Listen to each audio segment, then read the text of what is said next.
안녕하세요. 자, 오늘 진도는 도시 및 주관경 정비법 여론 교재 320페이지 오시면 돼요. 자, 320페이지 오시면은 322페이지까지 오셔야 되겠다. 322페이지 오세요. 네. 우리 국토교육법상 도시공계획사업이 세 가지가 있었죠.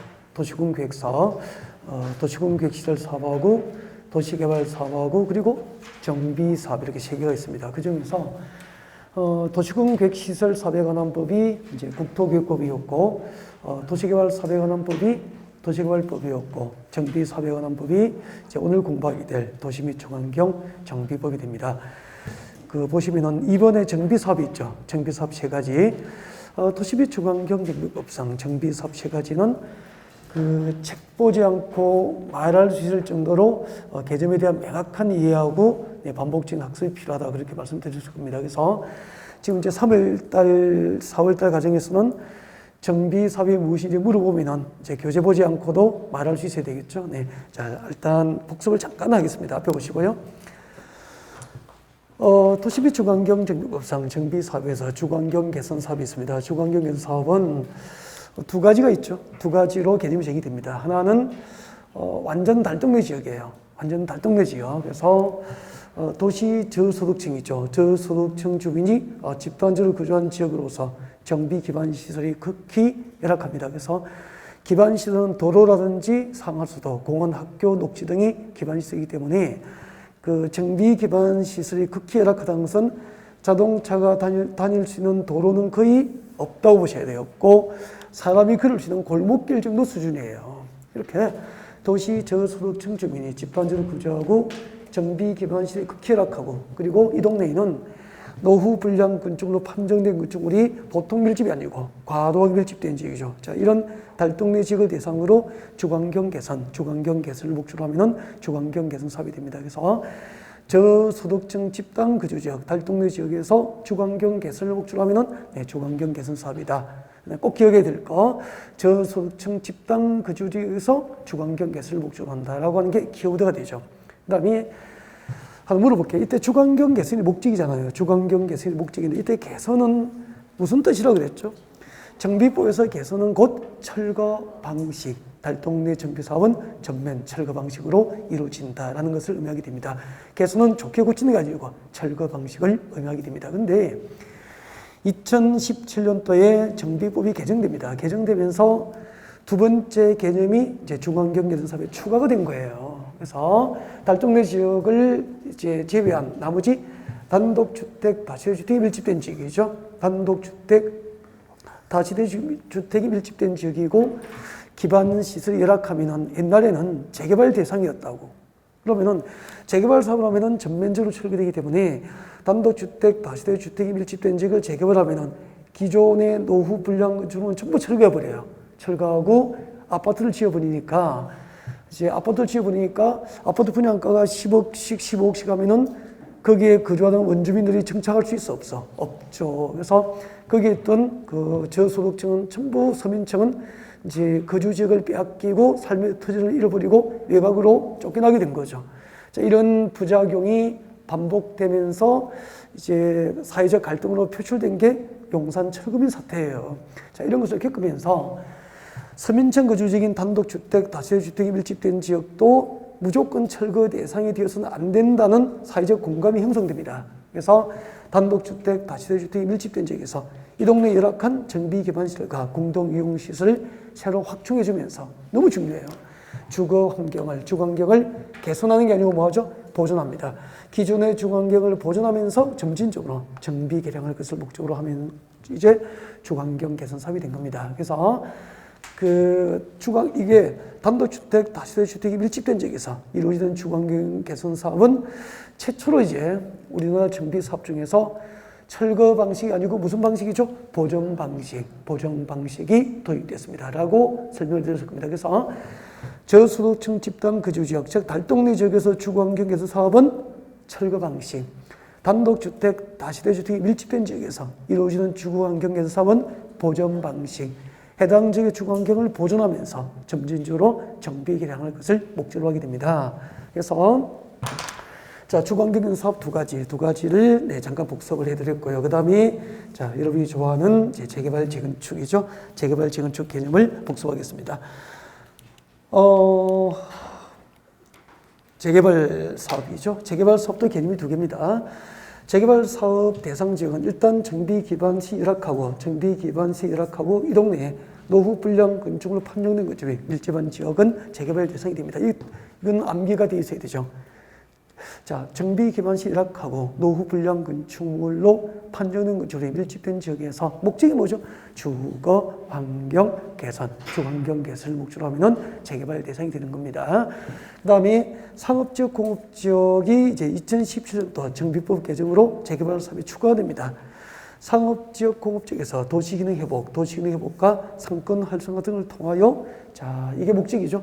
도시 환경 개선을 목적으로 하면은 재개발 대상이 되는 거죠.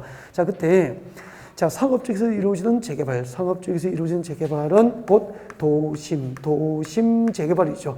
도심 재개발을 의미하고요. 제가 아마 여기를 예를 들어서 설명드렸을 겁니다. 자, 상업지역에서 이루어지는 재개발. 여기는 서울 송파에 있는 2호선 잠실역입니다. 네, 2호선 잠실역이다라고 가정을 합시다. 이게 잠실역이에요.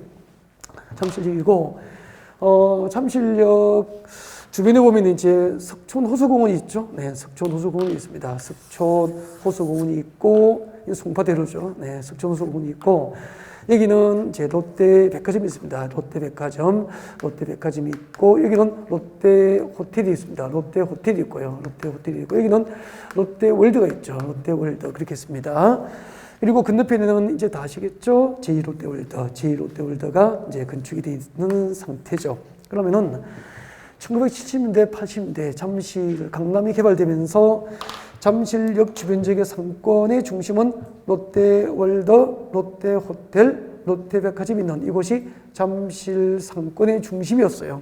그러다가 제2롯데월드가 이제 준공되면서 상권의 중심이 제2롯데월드 쪽으로 건너가 버립니다. 건너가 버리니까 이 강남 개발될 때 개발된 롯데월드 쪽은, 기존의 롯데월드 쪽은 이제 도시 상권이 많이 이제 죽어버립니다. 죽어버리고 또 도시 기능도 쇠퇴하게 되죠. 그래서 지금 당장은 아니겠지만 앞으로 한 20년, 10년 이후에는 롯데 측에서 이 롯데월드나 롯데백화점, 롯데호텔 쪽을 재개발할 수도 있죠. 여기는 공업지역입니까? 상업지역입니까? 상업지역이죠.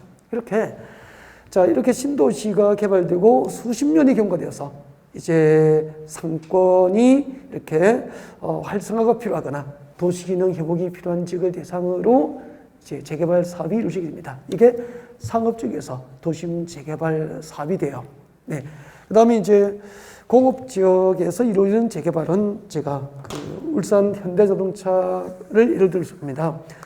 울산광역시 동구에 가면은 현대자동차 공장이 1공장부터 4공장까지 있는데 지금 현대자동차는 전부 휘발유나 디젤 엔진을 사용하는 내연기관 자동차예요. 근데 지금 전기수소차로 이제 바뀌고 있죠. 그래서 진짜 이거는 말씀드릴 수 있죠. 다능코 10년 이후에는 신규 판매되는 자동차의 주류는 내연기관, 휘발유, 디젤이 아니고 뭐죠? 전기나 전기수소차가 주류가 됩니다, 이제. 그건 다능코 말씀드릴 수 있는 거죠. 금방 그렇게 돼버릴 거예요. 그래서 10년 이후에는 디젤 엔진이나 휘발유 엔진 신차 판매 비율은 거의 없을 거예요, 이제. 그러면은 현대자동차 지금 휘발유와 디젤 엔진 중심으로 생산하고 있는 현대자동차 공장은 문 닫아야 됩니까? 공장 재개발이 필요합니까? 공장 재개발이 필요하잖아. 이게 공업지역에 이루어지는 재개발로 보시면 되는 거죠. 이런 시대 변화를 반영해서 이제 상업지역과 공업지역을 2017년도부터 재개발 대상에 포함을 시키게 된 거예요. 그래서 상업지역, 공업지역에서 도시기능 회복과 상권 활성화 등을 통하여 주거환경 개선입니까? 도시환경 개선입니까? 도시환경 개선을 목적으로 한 것도 재개발 사업이 된다. 그렇게 보시면 됩니다. 그래서 위에 거 있잖아요. 정비 기반시 열악하고 노후 불량시설 밀집된 지역에서 주거환경 개선을 목적으로 하는 재개발은 목적이 주거환경 개선이니까 여기는 말하지 않더라도 상업지역, 공업지입니까? 주택지입니까? 주택지에서 재개발 사업이 이루어지다가 2017년도 정비법이 개정되면서 상업지역과 공업지역도 재개발 대상에 포함이 됐다. 그렇게 하시면 되죠. 자, 그 다음에 이제 재건축입니다. 재건축도 약간 개정이 돼서 그래서 이런 것도 정확하게 이해를 못하고 이제 그 정확하게 암기를 못하면 답을 못 찾게 돼요. 재건축 봐요. 재건축 사업은 일단은 정비 기반 시설이 양호한 지역이에요.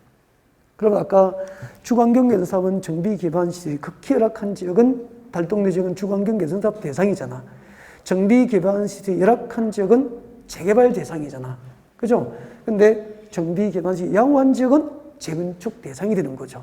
자, 이렇게 정비 기반 시설이 양호한데 그 동네 노후 불량 건축물에 해당하는 공동주택이 밀집한 지역이에요. 옛날에는 2017년도에 법 개정되기 전까지는 노후 불량 건축물에 해당하는 건축물이 밀집한 지역인데 건축물이 뭐로 바뀐 거죠? 공동주택으로 바뀐 거죠. 그러면은 2017년도 법 개정 이후부터 기반시설이 양호하지만 단독주택 밀집지역은 재건축 대상에서 포함된 거 제외된 건가? 제외된 거예요. 그래서 이제 정비 기반시 양호한데 노후 불량 건축물로 판정된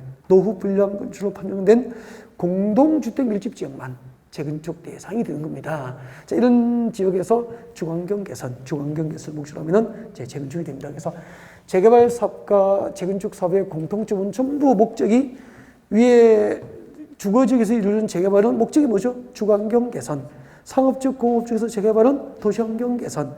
재건축은 주거환경 개선이기 때문에 공통점은 전부 개선이라는 글자가 들어가잖아요. 그러면은 지금 현행법상 그 재개발, 재건축은 전부 개선이라는 글자가 들어갔으니까 보존 방식입니까? 철거 방식입니까? 철거 방식으로 재개발, 재건축. 그러니까 노후 불량 건축으로 판정된 기존 건축물을 철거하는 방법으로 재개발, 재건축이 이루어지고 있구나라고 하는 것을 알 수 있게 됩니다.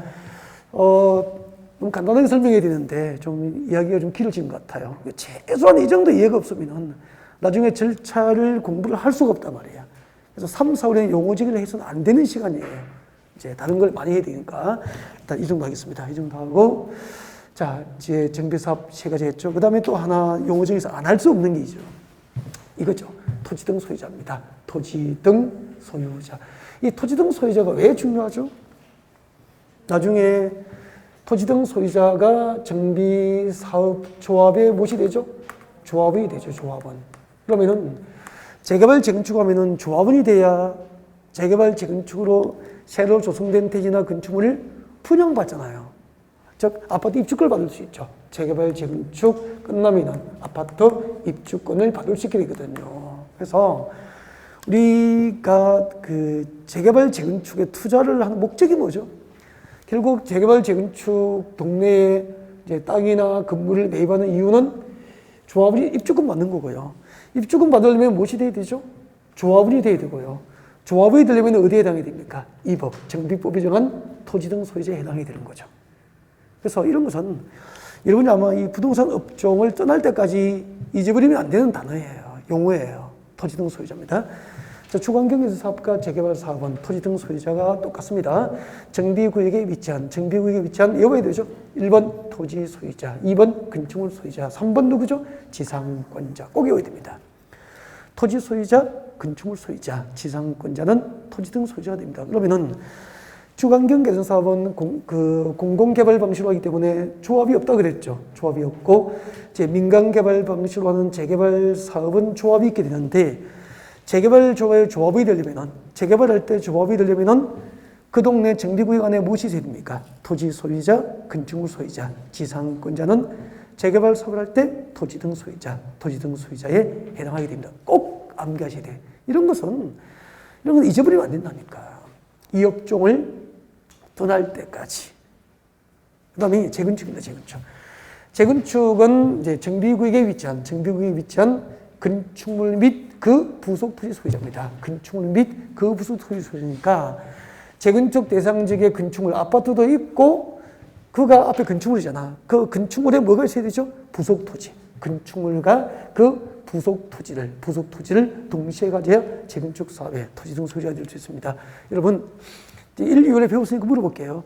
재건축 사업의 토지 등 소유자는 당연히 재건축 조합의 조합이 됩니까? 토지 등 소유자로서 사업에 동의해야 됩니까? 토지 등 소유자 중에서 재건축 사업에 동의한 자만 조합이 돼요. 근데 재개발할 때 토지 등 소유자, 즉 정비구역의 토지 소유자, 건축물 소유자, 지상권자는 그 재개발 사업 동의 여부와 상관없이 당연히 조합이 돼요. 그래서 재개발 사업의 토지 등 소유자는 당연 조합원, 재건축 사업의 토지 등 소유자는 사업에 동의한 자, 재건축 사업의 토지 등 소유자 중에서 사업에 동의한 자만 조합이 될 수 있게 되는 겁니다. 자, 여기까지 하겠습니다. 여기까지 하고, 자, 이제 여기 하나만 이야기를 더 하겠습니다. 이제 읽어보시면 되죠, 뭐 이런 것은. 자, 정비법상 토지주택공사 등 주택공사 등 하면 두 가지가 있죠. 한국토지대공사법상 한국토지대공사 그리고 지방공기업법상 설립된 지방공사에서 한국토지대공사하고 지방공사를 이 법에서는 정비법에서는 무엇이라고 하죠? 토지주택공사 등. 그래서 주택공사를 우리는 줄여서 뭐라고 합니까? 주공이라고 하잖아요. 그래서 제가 나중에 주공등 그렇게 할 거예요. 그래서 제가 수업할 때 주공등 하면 누구죠? 한국토지주택공사하고 그리고 지방공사를 주공등 그렇게 합니다. 약속이 있죠. 그 다음에 제일 밑에 거 봐요. 제일 밑에 거. 정관등에서 정관등 하면 세 가지입니다. 정관, 규약 그리고 시행규정 이 세 개를 뭐라고 하죠? 정관등. 정관규약, 시행규정을 정관등이라고 하는데 제일 밑에 봐요. 세종특별자치시장, 제주특별자치도지사, 시장, 군수, 구청장 몇 개입니까? 5개. 이 5개를 정비법에서는 무엇이라고 합니까? 정비법에서는 시장, 군수 등이라고 그래요. 그래서 이건 꼭 기억합니다. 계속 이게 나와요. 그래서 도시 및 주관경 정비법상 정비사업은 누가 주도합니까? 재개발, 재건축 사업은 시장, 군수 등이 주도합니다. 그때 시장, 군수 등은 5개예요. 특시, 특도, 시장, 군수, 구청장 그렇게 되죠. 네, 여기까지. 자, 요거 정리 다 했고요. 이제부터 본격적으로 자, 이 법, 정비법이 정한 정비사업의 절차에 따라서 관련 제도들을 공부하는 방법으로 이렇게 준비를 하겠습니다. 이제 용어 정의는 여기까지예요. 20분이 걸렸구나. 한 10분 정도만 간략하게 설명을 드리려고 했는데 간단하게 해도 이 정도 되네요. 네. 자, 좀 필요하니까 뭐 복습을 해야 되겠죠. 자, 그러면은 자, 지금부터 이제 본격적으로 이 법, 정비법이 정한 정비사업의 절차에 따라서 관련 제도를 공부할 수 있도록 그렇게 준비해 볼게요. 자, 이런 교재는 325페이지예요. 325페이지. 325페이지 보면은 이제 제일 위에 보면은 도시 및 주관경 정비 기본 계획이 나와 있습니다. 시험에 자주 나옵니다. 자, 가기 전에 1번에 보면은 도시와 주관경 정비 기본 계획입니까? 기본 방침이 있습니까? 기본 방침 동그라미예요.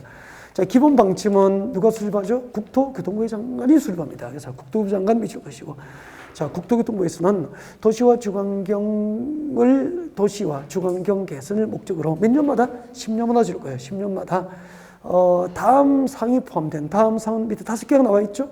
예를 들면은 1번 도시와 주관경 정비를 위한 국가 정책 방향, 도시와 주관경 정비를 위한 국가 정책 방향이나 또 줄 거죠. 도시와 주관경 정비, 도시 및 주관경 정비 기본계획 수립 방향 줄 거예요. 국가 정책 방향, 정비 기본계획 수립 방향 등을 내용으로 10년마다 국토교통부에서 도시와 주관경 개선을 위한 기본 방침을 정하도록 하고 있고요. 몇 년마다? 5년마다 타당성 검토 과정을 통해서 수정을 하게 됩니다. 여러분, 중앙정부에서 도시와 주관경 정비를 위한 국가 정책 방향과 기본계획 수립의 방향 등을 지시하기 위해서 10년마다 수립하는 계획이 뭐죠? 정비 기본 방침이 되는 겁니다. 자, 일단은 여기까지는 참고해놓고, 그 다음에 이제 2번 내려오셔서 도시와 주관경 정비 기본계획이 나와 있습니다. 여기서부터 이제 우리가 공부해야 됩니다. 여기서 별표를 해놓고 고개를 드시면 됩니다. 지금부터 도시 및 주관경 정비법이 규정한 정비사업의 절차입니다. 정비사업, 재개발, 재건축 사업의 절차에 따라서 관련 제도들을 학습할 수 있도록 그렇게 준비를 할게요. 자, 앞에 화면을 보시면은 재개발 재건축 사업 정비 사업 절차가 쭉 미리 적어놨습니다. 적어놨죠. 네, 이 순서를 이제 순서에 따라서 관련 제도들을 하나씩 공부합니다. 그러니까 재개발하고 재건축하면은 다음의 순서에 따라서 재개발 재건축이 법적으로 이루어진다 그런 이야기예요. 그래서 이걸 억지로 암기할 필요는 없을 것 같고요. 그래도 대략적으로 이 목차들이 떠오를 정도로 내용을 반복하면은 목차는 떠오르게 돼요. 그때까지 내용들을 반복적으로 학습하셔야 된다. 그렇게 생각하시면 됩니다. 일단 325페이지를 그대로 펴줘놓고 앞에를 봅니다. 앞에 보시죠. 자, 지금부터 이제 정비법상 정비 사업 절차에 따라서 관련 제도들을 이제 학습할 수도 그렇게 준비할 텐데, 그냥 공부하면 재미가 없잖아. 그래서 실제로 그 재개발 과정의 사례를 들어서 여러분께 설명을 할 수 있도록 그렇게 준비할게요. 자, 지금부터 여러분을 서울특별시로 모십니다. 여기는 서울입니다. 서울. 경기도 평택을 예를 들고 싶은데 평택은 구가 없잖아. 구가 없기 때문에 설명이 좀 힘들어요, 이게요. 그래서 특별시나 광역시를 대상으로 이제 주로 이 정비법이 염두에 두고 만들어졌기 때문에 네, 특별시를 대상으로 설명할 겁니다. 서울특별시고요. 편의상 여기는 영등포 대림동입니다. 영등포구 대림동 재개발, 대림동 재개발을 한다 가정합시다. 그냥 뭐 제가 하나 사례를 들어서 말씀드리는 거지 뭐 실제로 하는 건 상관없습니다. 네. 자, 영등포구 대림동 재개발 사업을 한다라고 가정을 하고 이제 지금부터 설명을 하겠다는 이야기죠. 일단은 그 재개발 재건축 사업의 첫걸음은 뭐죠? 정비 기본계획입니다. 도시 및 주거환경 정비 기본계획. 줄여서 그냥 이 법에서는 기본계획이다라고 하게 됩니다. 정식 명칭이 뭐죠? 도시 및 주거 환경 정비 기본계획이에요. 정비 기본계획을 그냥 이 부분 기본계획이다라고 하게 되죠. 그 다음에 자, 이 기본계획이 있을 때문에 거기에 맞도록 이제 정비 예정구역별로 정비계획이 위반이 됩니다. 정비계획이 위반이 됩니다. 자, 정비계획이 위반되면은 이것을 첨부해서 정비구역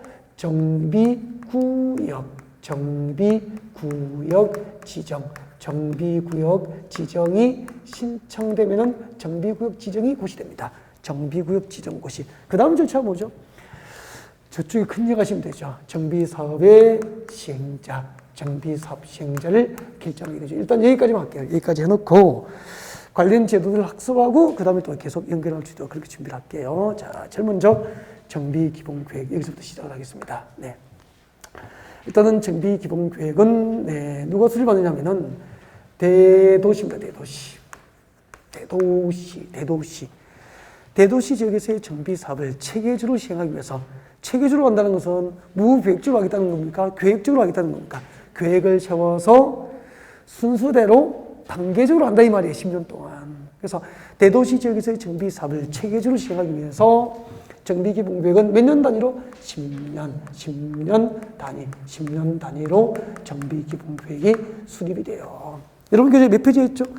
325페이지 보면은 정비기본계획 의무적 수립이라고 나와 있을 거예요. 찾으셨나요? 여기 말씀드리고 있는 거예요, 지금. 그러면은 정비기본계획을 수립해야 될 대도시, 정비기본계획을 수립해야 될 대도시가 어디일까? 이 대도시는 알고 있어야 됩니다. 이때 대도시는 법으로 정해져 있죠. 교재 보세요. 자, 어디입니까? 서울특별시. 특별시는 정비기본계획을 의무적으로 수립해야 될 대도시가 됩니다. 특별시, 광역시, 세종특별자치시, 제주특별자치도, 그리고 시 그렇게 되죠. 그러면 여기 봐요. 여기 있는 시는 특별시, 광역시, 특별자치시가 아닌 시인데 특별시, 광역시, 특별자치시가 아닌 시 중에서 반드시 정비기본계획을 의무적으로 수립해야 될 시는 인구 얼마죠? 50만. 인구 50만 이상인 대규모 도시는 반드시 수립해야 된다는 얘기죠. 바꾸기 가면은 인구 50만 미만인 소규모 도시도 있잖아. 그죠? 인구 50만 미만인 도시를 소규모 도시로 표현하면은 인구 50만 미만인 소규모 도시는 관할도지사가 기본계획 수립이 필요하지 않다고 인정하면은 수립하지 아니할 수도 있다. 그렇게 됩니다. 그래서 임의적 수립이라고 325페이지 교재에 나와 있죠. 이 부분을 지금 말씀드리고 있는 거예요. 대도시 도지사가 대도시가 아닌 시, 소규모 도시잖아. 대도시가 아닌 시로서 기본계획 수립이 필요하지 않다고 인정하면은 소규모 도시는 기본계획 수립을 아니할 수 있다. 그렇게 하면 되고요. 그 다음에 군지역은 정비 기본계획 수립 대상이 아니에요. 왜요? 여러분 군 단위 가면은 재개발 재건축이 있어 없어? 있습니다. 있어요. 근데 10년 동안 군 지역은 재개발 재건축이 많습니까? 몇 건 없습니까? 진짜 몇 건 없는 거야. 이걸 뭐 장기적으로 계획을 해서 순서를 정하고 할 것도 없어. 한두 군데 재개발이 있는데 무슨 순서를 정합니까? 그래서 군 지역은 정비 기본계획을 수립하지 않는다. 그렇게 하시면 되죠. 그러면은 이제 대도시가 어디인지 아셨으니까 이 대도시 시장이 곧 정비 기본계획의 수립권자 되는 거예요. 그리고 자, 소규모 도시, 대도시가 아닌 이 소규모 도시의 시장, 대도시가 아닌 이 소규모 도시의 시장의 기본계획을 수립하면은 그 기본계획은 누구의 승인받죠? 관할도지사로부터 승인을 받도록 그렇게 합니다. 그 다음에 자, 대도시 지역에서의 정비 사업을 체계적으로 시행하기 위해서 10년 단위로 정비 기본계획이 수립되는데 여러분 10년 동안 재개발 재건축의 환경은 끊임없이 변화되는 과정이 있잖아. 그래서 기본계획도 몇 년마다 10년 단위로 수립하지만 5년마다 타당성 검토 과정을 통해서 정비 기본계획은 수정이 이루어지게 되는 거죠. 10년 단위로 수립하고 5년마다 타당성 검토 과정을 통해서 수정된다. 그렇게 보시면 되죠. 네. 326페이지 교재를 넘기면 나와 있습니다. 그 다음에 이제 중요한 거. 그러면 정비 기본계획은 무엇을 내용을 하는 행정계획일까? 무엇을 내용을 하는 계획일까라는 거죠. 정비 기본계획에 포함되어야 할 내용입니다. 여러분 교재 몇 개가 나와 있죠? 기본계획에 포함되어야 할 사항은 동그라미 1번부터 13번 13개가 있는데 그 중에서 암기가 필요한 거 한 4-5개를 지금 체크해야 되겠죠. 4-5개는 암기를 하셔야 됩니다. 제일 먼저 정비 기본계획은 정비 사업의 무엇을 지시하죠? 방향을 지시합니다. 정비 사업의 방향을 지시합니다. 여러분 그 도시군 기본계획과 정비 기본계획과 리모델링 기본계획 이렇게 기본계획에 들어가면 대부분 구체적인 정책을 결정합니까? 방향을 지시합니까? 방향을 지시합니다. 그래서 앞으로 10년 내에 서울시에서는 재개발 재건축을 어떤 방향으로 추진할 건지 그 정비 사업의 방향을 지시하는 계획이 정비 기본계획이라고 보시면 돼요.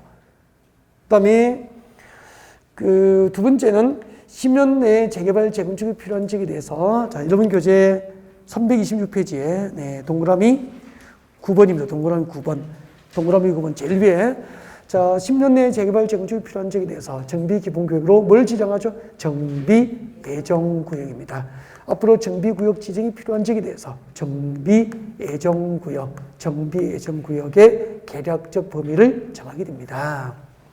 그러면은 이게 재개발 재건축의 첫 걸음이라고 보시면 돼요. 여러분 잠깐만요. 제가 이런 얘기를 했죠.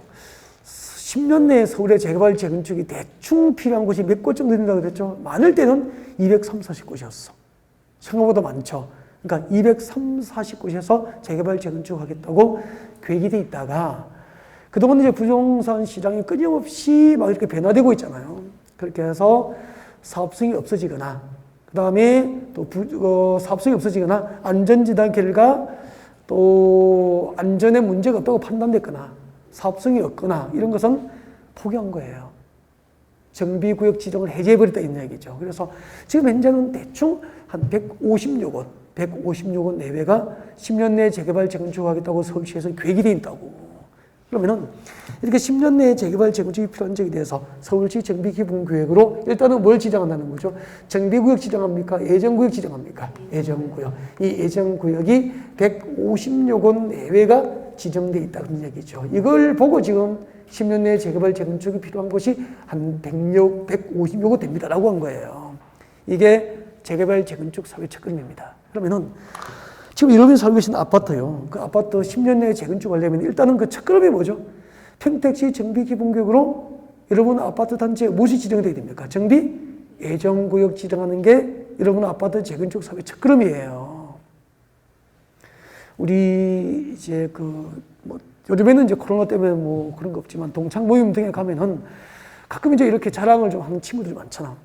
우리 아파트 있잖아. 이번에 재건축한다? 막 그러잖아. 그죠? 우리 아파트 재건축한다? 좋겠어. 뭐 그러면은 이제 이야기하죠. 자기 집은 이야기 안 해. 우리 앞동, 우리 살고 있는 32평 말고, 우리 앞동 24평 있잖아. 그거 5억 했거든? 지금 재건축 결정되니까 9억 한다? 막 그런다? 그럼 자기 집은 더 많이 올랐다는 거잖아. 막 이렇게 자랑하죠. 그러면은 물어봐야죠. 기본계획 나왔어? 라고 물어봐야죠. 일단은 그 재건축 사업의 첫걸음은 이제 평택시 정비기본구역으로 일단 무엇이 지정돼야 됩니까? 예정구역 지정이 재건축 사업의 첫걸음이니까 첫걸음을 뗐다면은 평택시 정비기본구역에 의해서 예정구역 지정이 돼야 되는 거예요. 이렇게 10년 내에 재개발 재건축이 필요한 지역에 대해서 정비 예정구역 지정하고, 그 다음에 예정구역이 지정되면은 이 예정구역별로 정비계획, 이 정비계획 수립 시기를 정하게 됩니다. 예를 들면은 영동, 포구, 대림동 재개발 사업 목적으로 지정된 정비 예정구역은 2021년 6월에 정비 기본구역을 수립할 거야. 그러면은 150요것의 예정구역별로 정비계획 수립 시기가 다 기본구역으로 정해져 있어요. 그러면은 그 예정구역별 정비계획 수립 시기가 동일합니까? 빠르고 늦습니까? 빠르고 늦게 수립 시기가 정해져 있겠죠. 그 예정구역별 정비계획 수립 시기에 맞춰서 10년 동안 순서를 정해서 어떤 아파트 재건축을 제일 먼저 할 건지, 그 다음에 두 번째 어떤 동네 재개발할 건지, 세 번째 어떤 동네 재개발할 건지, 네 번째 또 어떤 아파트 재건축을 할 건지 10년 동안 순서를 정하여 단계별로 사업을 추진하기 위한 계획이 정비기본계획이다 이 말입니다. 그래서 10번에 봐요. 정비기본계획이란 10번에 보면은 뭐라고 되어 있죠? 단계별로 재개발 사업과 재건축 사업을 추진하기 위한 계획이다. 10년 내에 재개발 재건축이 필요한 지역을 예정구역으로 지정하고 그 예정구역별 정비계획 수립 시기가 포함된 단계별 사업, 단계별로 사업을 추진하기 위한 계획이 정비기본계획이라는 이야기죠. 10년 내에 재개발 재건축이 필요한 지역을 예정구역으로 지정하고 예정구역별 정비계획 수립 시기를 정하여 순서를 정해서 단계별로 재개발 재건축 사업을 추진하기 위한 계획이 정비기본계획이다. 그런 얘기입니다. 이해가 되셨죠?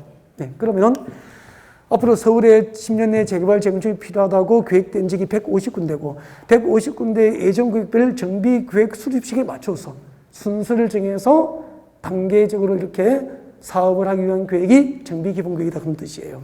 이해가 되죠? 네. 그 다음에 건폐율, 용적률 등 건축물의 밀도 계획입니다. 건폐율, 용적률 등 건축물의 밀도 계획도 기본 계획으로 계획을 하게 되죠. 예를 들면은 여러분 재개발 재건축하면은 아파트 층수가 높아집니까? 낮아집니까? 높아지죠. 그러면은 기본 계획 단계에서 건폐율은 이 동네 재개발 재건축할 때 건폐율은 얼마 주고 용적률은 얼마까지 완화해서 재건축의 최고 층수가 몇 층까지 허용할 건지 기본계획으로 대략적으로 준비해 주는 거예요. 그러면은 기본계획에서 건폐율과 용적률의 밀도계획이 나오니까 용적률이 높으면은 기존 아파트보다 층수를 더 높게 지을 수 있으니까 조합원에게 분양하고 일반 분양할 물량이 많이 만들어지잖아. 그러면은 그 일반 분양한 그 아파트 값을 받아서 이제 재건축 비용을 마련할 수 있기 때문에 사업성이 좋아지는 거죠. 투자 환경이 유리하다 볼 수 있는 거잖아. 그러면은 기본 계획을 연구하지 않으면은 재개발 재건축 단지에 투자를 할 수 없는 거죠. 기본 계획을 연구해서 건폐율과 용적률의 밀도 계획을 안다면은 지금 현재 15층 아파트가 재건축이 추진되면은 최소 35층 이상은 될 수 있구나. 판단을 할 수 있는 거잖아. 이렇게 건폐율과 용적률 등 건축물의 밀도 계획이나 그다음에 10년 동안 150곳에서 재개발 재건축이 이루어지면 기존의 노후 불량증은 철거되니까 여기 있던 그 세입자들은 삶의 터전을 잃어버리잖아요. 그래서 시 차원에서 시가 수립하는 기본계획으로 뭘 정합니까? 세입자 주거안정대책, 세입자 주거안정대책 등을 내용으로 하는 계획이 정비기본계획이 되는 거죠. 자, 정비기본계획에 대해서 기본적인 사항 다 설명드린 것 같고요. 그 밑에 봐요. 326페이지 제일 밑에 봅니다. 자, 정비기본계획 수립 절차, 정비기본계획 수립 절차. 동그라미 1번은 꼭 읽어야 됩니다. 자, 기본계획 수립권자는 정비 기본계획을 수립하거나 변경할 때는 동그라미죠. 14일 이상 주민 공람 및 질적. 14일 이상 동그라미하고 14일 이상 주민 공람하여 주민의 의견을 듣습니다. 의견 동그라미. 제일 먼저 14일 이상 주민에게 공람하여서 주민의 의견을 들어야 되고, 그때 제시된 의견이 타당하면 당연히 기본계획에 반영해 주겠죠. 그리고 2번 봅니다. 기본계획 수립권자는 공람과 함께 주민 의견 청취를 위한 공람과 함께 지방의회 동그라미, 지방의회 의견을 들어야 되고요. 근데 지방의회 의견을 듣기 위해서 서울시에서 기본계획 내용을 지방의회에 통지해 줄 거 아니야. 통지를 받은 지방의회는 검토 후 며칠 내에 의견 제시됩니까? 60일. 근데 기본계획을 통지한 날로부터 60일 내에 의견 제시가 없으면 이의가 없는 것으로 간주하게 됩니다. 자, 이렇게 공람 절차를 통하여 주민 의견 듣고 지방의회 의견 듣고 그리고 기본계획 수립할 때는 근로입니다. 근로세요. 327페이지 동그라미 1번 제일 위에. 두 번째 질문 봅니다. 기본계획 수립권자는 이제 주민의 의견을 듣고 지방의회 의견을 들은 다음 두 번째 줄에 관계행정위원장과 협의하고, 그 다음에 그 밑에 줄 지방도시군의 심의를 거쳐서 기본계획을 확정하여 고시하게 되는 거예요. 그래서 기본계획 수립에는 주민 의견 청취를 위한 공람기간이 며칠이죠? 14일. 14일 이상 공람 절차를 거쳐서 주민의 의견을 듣고, 그 다음에 지방의회 의견을 들은 다음에 관계행정위원장과 협의하고 최종 지방도시기획위원회 심의를 거쳐서 기본계획은 확정되어 고시가 되는 거예요. 그래서 기본계획은 수립되면 비밀입니까? 확정 후 고시합니까? 확정 후 공식적으로 고시해서 일반인들이 그 내용을 알 수 있도록 한다, 그런 뜻이 되겠죠. 네, 여기까지가 기본계획이었습니다. 하기 전에 326페이지 봐요. 326페이지 딱 중간에 봅니다. 중간에 보면은 참고학습 나와 있습니까? 1회. 이거 두 번 시험 나왔다고. 참고학습이 아니에요. 중요한 거예요. 읽어볼까요? 기본계획 수립권자는 기본계획에 다음 사항이 포함되어 있습니다. 기본계획에 무엇이 포함되어 있죠? 1번 줄 것죠? 생활권 설정은 동그라미예요. 그 다음 줄 것죠? 생활권 설정과 생활권별 기반시설 설치 계획과 주택 수급 계획이 이미 기본계획에 포함되어 있다면은 위 9번이 뭐죠? 9번이 뭐죠? 정비예정구역의 계략적 범위잖아요. 10번이 뭐죠?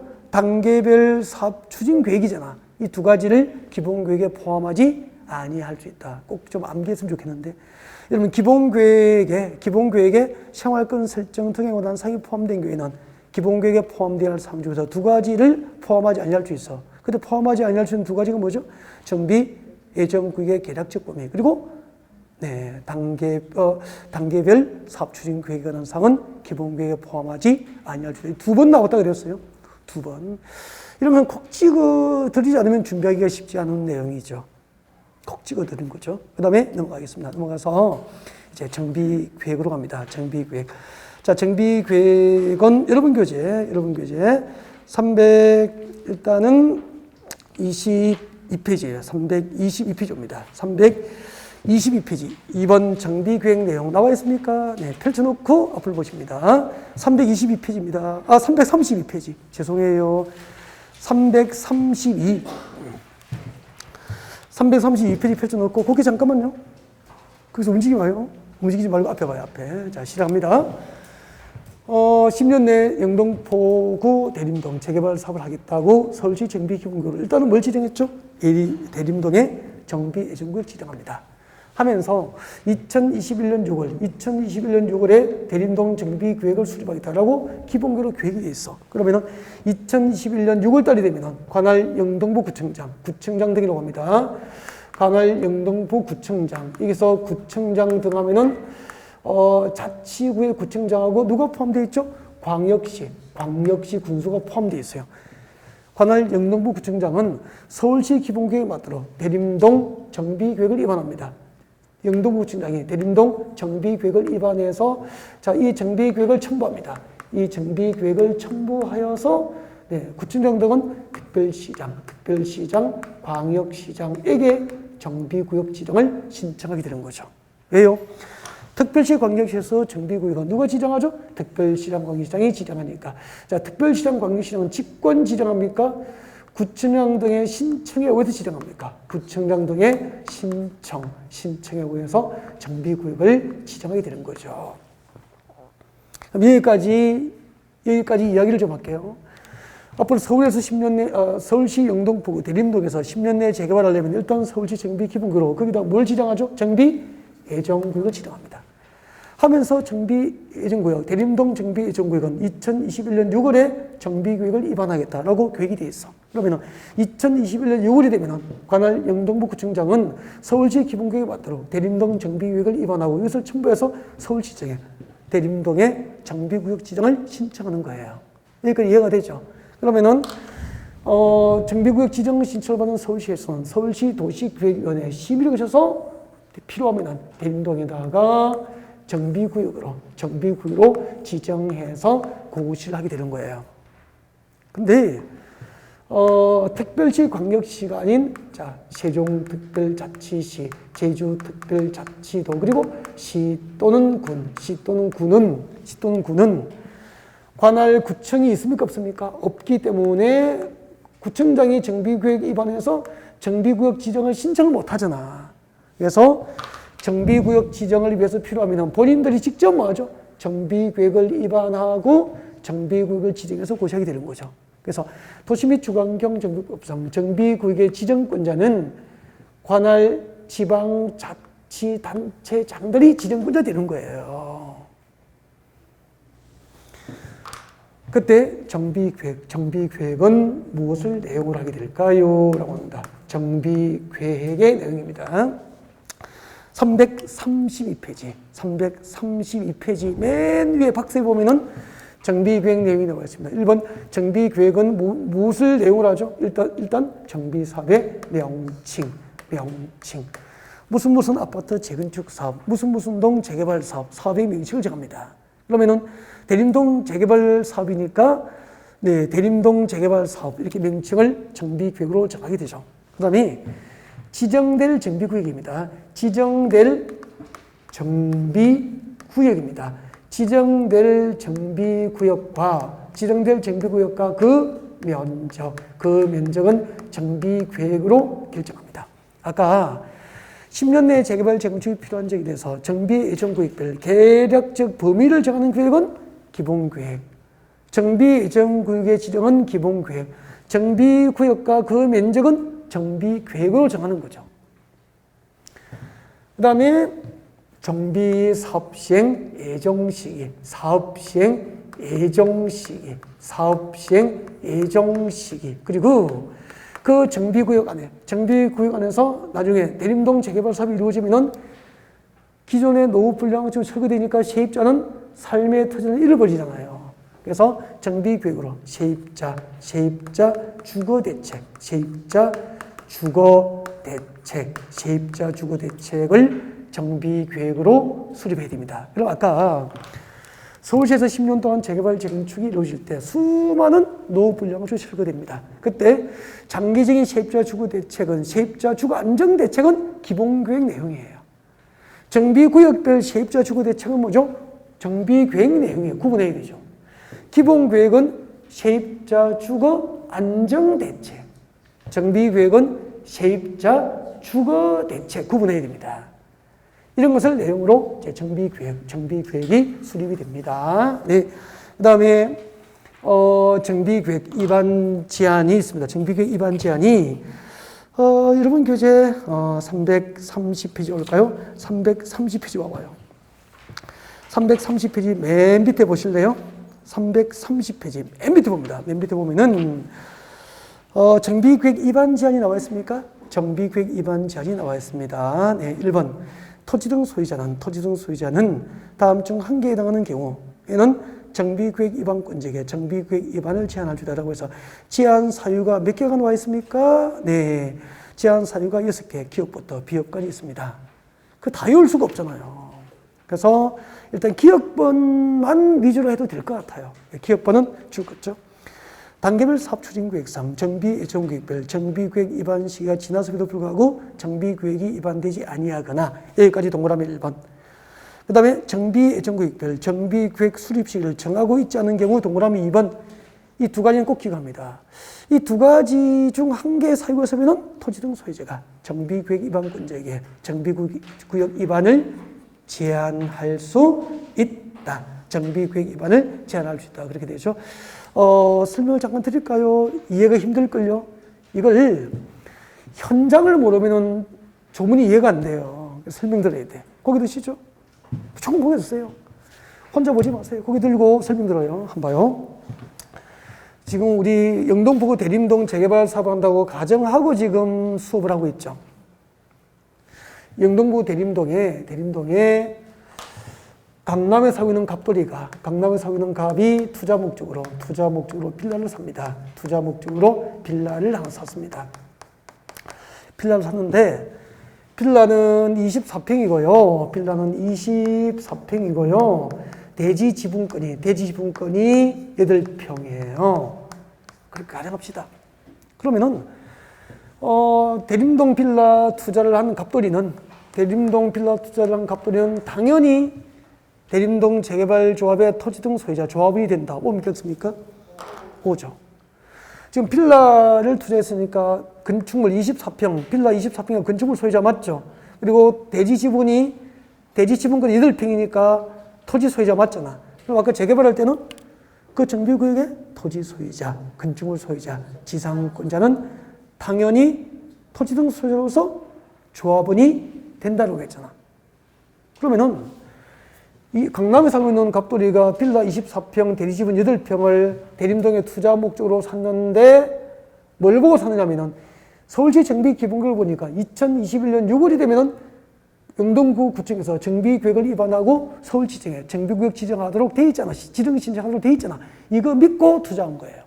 근데 2021년 6월 정비예정구역별 정비계획 수립시가 지났음에도 영동구 구청에서 정비계획 위반을 안 하는 거야. 그러면은 투자를 한 갑돌이, 토지등 소유자는 답답하잖아. 이렇게 정비예정구역별 정비계획 수립시가 지났음에도 정비계획을 위반하지 않거나 또 정비예정구역별 정비계획 수립 시기를 따로 정하고 있지 않는 경우에는 정비계획 위반권자에게 정비계획 위반을 제한할 수 있다 이 말이라. 이해가 됐습니까? 그 다음에 정비계획 위반을 제한을 받으면은 영동구청장 정비계획 위반권자는 반영 여부를 알려줘야 되잖아. 60일 내에 알려주게 돼요. 그래서 건너편에 있어요. 자, 331페이지입니다. 331페이지 동그라미 2번 봅니다. 박스가 있습니까? 동그라미 2번에 박스에 보면 나와 있습니다. 정비계획 위반의 제한. 거기서 동그라미 2번 줄 거죠. 정비계획 위반권자는 정비계획 위반 제한이 있는 경우에는 그 제한일로부터 며칠이죠? 60일 내에 정비계획 위반의 반영 여부를 제한자에게 통보해야 되고요. 60일 내에 통보가 원칙인데 부득이한 사정이 있으면 한 차례 30일 범위 내에서 통보 기간은 연장될 수 있다. 그리고 밑에 읽어볼게요. 정비구역 지정 신청. 아까 설명했잖아. 자치구의 구청장과 광역시 군수를 뭐라고 합니까? 구청장 등이라 그래. 자, 구청장 등은 정비계획 위반을 특별시장 광역시장에게 정비구역 지정을 신청하여야 한다. 구청장 등은 정비계획을 위반하고 이것을 첨부해서 특별시장 광역시장에게 정비구역 지정을 신청해야 된다. 이 이야기입니다. 아셨죠? 네.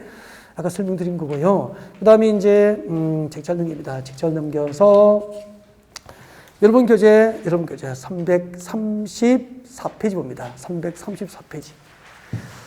334페이지 보면 제일 위에 무엇이 나와 있습니까? 정비계획의 위반 절차. 정비계획의 위반 절차가 나와 있을 겁니다.